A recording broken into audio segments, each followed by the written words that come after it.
Kapatid, kumusta? Ako nga pala si Reggie and welcome back to Jesus Christ Daily. Sige, mag-Bible study po tayo. Basahin natin ng 2 Kings chapter 4, beginning verse 1. Elisha helps a poor widow. One day, the widow of a member of the group of prophets came to Elisha and cried out, "My husband who served you is dead. And you know how he feared the Lord. But now a creditor has come threatening to take my 2 sons as slaves." No? Dito makikita po natin that we are not exempted sa mga problema. Lahat po tayo ay dumadanas po ng mga pagsubok sa buhay. Ngunit dito ang nakakalungkot, ang propetang ito na isang man of God ay nang iwan po siya ng utang sa kanyang anak at sa kanya pong asawa, sa kanya pong pagpanaw. Kaya tuloy ang babaeng ito ay humingi ng tulong kay Elisha. So, what is the moral of the story? The moral of the story is this: kung pwede namang huwag kang mangutang, ay huwag ka na lang mangungutang. Pero kung talagang no choice ka, no? See to it na makakapagbayad ka as soon as possible. Dahil kapag nasanay ka sa utang, utang will enslave you. Katulad ng creditor na ito, kinukuha niya yung 2 anak nung nangutang po sa kanya. So next, sabi pa rito, "What can I do to help you?" Elisha asked. "Tell me, what do you have in the house?" So isang mabilis lang po na side note is that kapag po pala tayo ay nangungutang, see to it na meron tayong pambayad. Meaning, wag mong kalimutan ang importance of saving money. Kung meron kang maitatabi, ay itabi mo, kapatid, for future use. Dahil kung mas malaki ang ginagastos mo kesa sa kinikita mo, malaking problema yon, no? So sabi dito, "What can I do to help? Tell me, what do you have in the house?" Ang galing ni Elisha, no? Sabi niya, huwag ka nang lumayo. Ang solusyon sa iyong problema ay nasa iyong bahay lang. Tayo minsan ay naghahanap ng solusyon outside our house. Naghahanap tayo ng tulong sa ating mga kumpare na mayor or governor, no? Wala pong masama doon. Pero ang sinasabi po ng tekstong ito is that use what you have available. If you have a farm, edi magtanim ka. At yun ang magiging source ng iyong kabuhayan.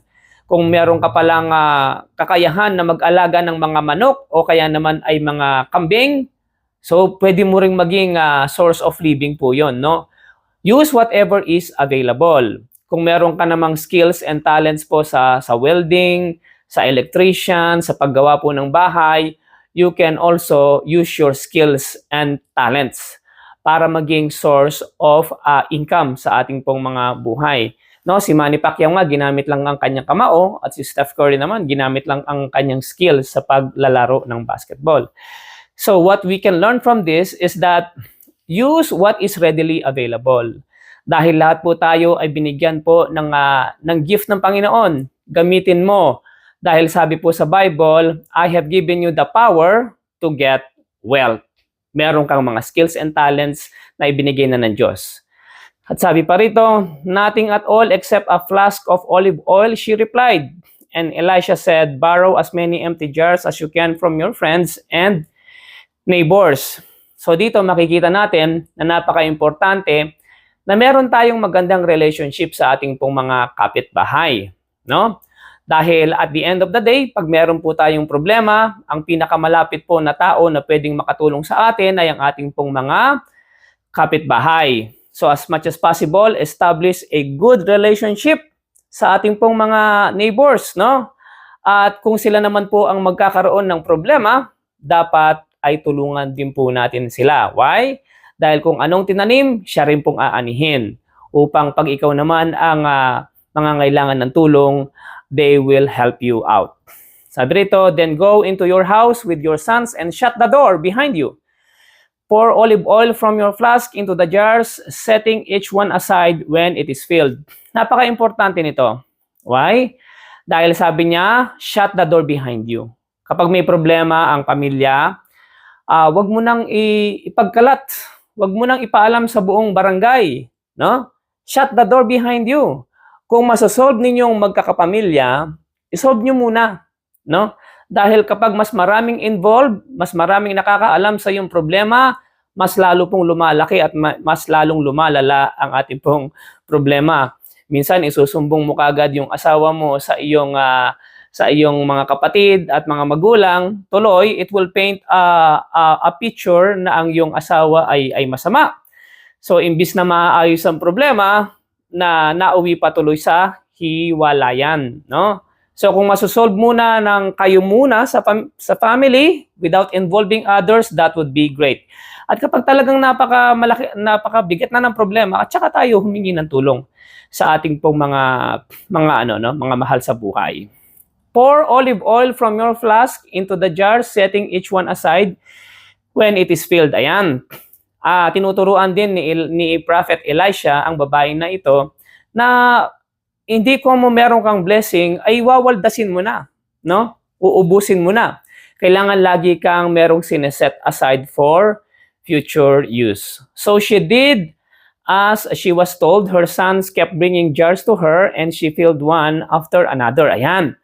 Napakaganda na meron pong involvement ang mga anak sa problema ng nanay. So, ang moral lesson din dito is that kapag meron po pala tayong problema as a family, kailangan po ay magtulungan. Hindi lang po yung isa yung nagsosolve ng problema. Dapat po every part of every member of the family should help out sa problema. Dahil mas mabilis pong masolusyonan ang anuman pong mga challenges at mga pagsubok kapag nagtutulungan po ang lahat. Soon every container was full to the brim. Bring me another jar, she said to one of her sons. There aren't anymore, he told her, and then the olive oil stopped flowing. When she told the man of God what had happened, he said to her, now sell the olive oil and pay your debts, and you and your son can live on what is left over. Alam niyo po ba that olive oil in the Bible represents the Holy Spirit? So, ibig sabihin, we need to fill our jar every single day. Na ang ating pong spiritual relationship sa ating pong Panginoon ay wag po nating pinapabayaan. Dahil ang Diyos po ang nagbibigay sa atin ng kalakasan, ng wisdom, ng guidance sa pagharap natin sa ating pong mga problema. So wag mong kalimutan ang iyong devotion life, ang iyong prayer life, at ang iyong relasyon sa Diyos. Dahil pag dumarating po ang mga suliranin sa buhay, sabi po sa Bible, come to me and I will give you rest. Sabi po ng ating Panginoong Yesus. At sabi po sa Bible, anuman ang imposible sa tao ay posible sa Diyos. Ang tao, limitado lang ang kanyang maitutulong. Pero ang tulong ng Diyos, unlimited po yan, no? Dahil mahal ka ng Panginoon at alam niya ang iyong sitwasyon, lagi ka lang magtiwala sa Kanya. So, yun lamang po at sana po ay makasama ko po kayong muli sa ating pong susunod na Bible study. God bless po.